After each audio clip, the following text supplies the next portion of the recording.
Hello guys, ये मैं princess cut बताऊंगी। ब्लाउज ये बैक पार्ट है, मैंने बैक पार्ट को पहले से कट किया हुआ है 32 साइज़ में, और मैंने इसको ऐसे करके ड्रॉ किया हुआ है। अब मैं इसको हटा दूंगी। इसमें प्रिंसेस कट बताऊंगी। सबसे पहले लेना है हमें बस्ट पॉइंट। तो बस्ट पॉइंट आ रहा है 9.5 इंच। 9.5 इंच की लाइन ड्रॉ कर लेनी है सीधी स्ट्रेट में। अब इसमें ये हो गई हमारी 9.5 इंच की ये वाली लाइन। उसके बाद में लेना है हमें अपनी बस्ट का 10वां भाग। तो 3.3 आ रहा था, तो ये मैंने 3.5 लिया है, एक्स्ट्रा लिया है थोड़ा सा, 3.5 लिया है। यहाँ पे मैं लूँगी कम, 3.3 ही रखूँगी नीचे वाली साइड। और ये मेरा एक्स्ट्रा मार्जिन है, क्योंकि बैक पार्ट तो हमारे यहाँ तक आ रहा था। फ्रंट के लिए हमें एक्स्ट्रा मार्जिन लेना है। इस लाइन को ऐसे सीधी ड्रॉ कर लेना है। उसके बाद में 1 इंच यहाँ से एक्स्ट्रा रखना है, और उसे भी इस तरह से ही मार्जिन तक तो सीधी लाइन रखनी है। उसके बाद में हमें इस तरह से लाइन को ऐसे रखना है, और उसके बाद रखनी है हमें यहाँ से 2 इंच एक्स्ट्रा रखना है। मार्जिन के लिए सेम रखेंगे सीधा, ठीक है। अब देखो, इसमें यहाँ से 1 इंच सीधा रखना हमें ऐसे। उसके बाद में जो हमारे फ्रंट क्रॉस के लिए हम एक्स्ट्रा रखते हैं, उसे यहाँ से आधा इंच इस वाली लाइन से ऐसे करके, जहाँ भी फिटिंग का निशान आ रहा है वहाँ पे ऐसे मिला देना है।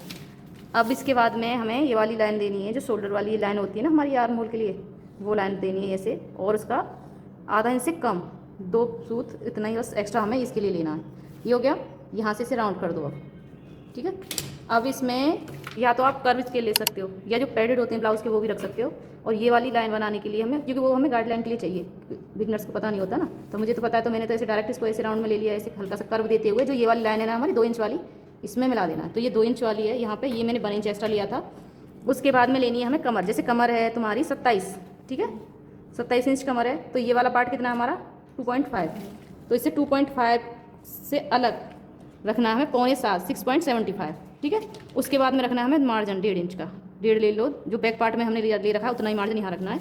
और यहाँ पे हमें 0.25 इंच एक्स्ट्रा रखना है, सिर्फ आधा इंच से थोड़ा सा एक्स्ट्रा, 0.75। अब इसको इस तरह से सीधी लाइन बनानी है, ठीक है। यहाँ पे आगे समझ में, ठीक है। ये गला हो गया इसका 2.5 इंच। इसकी ब्रॉडनेस रखनी है, चौड़ाई इतनी और लंबाई अपने अकॉर्डिंग। ये सारे तो साथ रख ली। और इसका जो बैक पार्ट था ना, तो बैक का जो नेक है वो था इसका 10-11 जो भी। तो इसके जो शोल्डर थे तो इसके 14 हो रहे थे, तो 14 में से माइनस कर दिया 3, तो 11। तो 11 के अकॉर्डिंग यहाँ पे इसके शोल्डर लिया 5.5, ठीक है।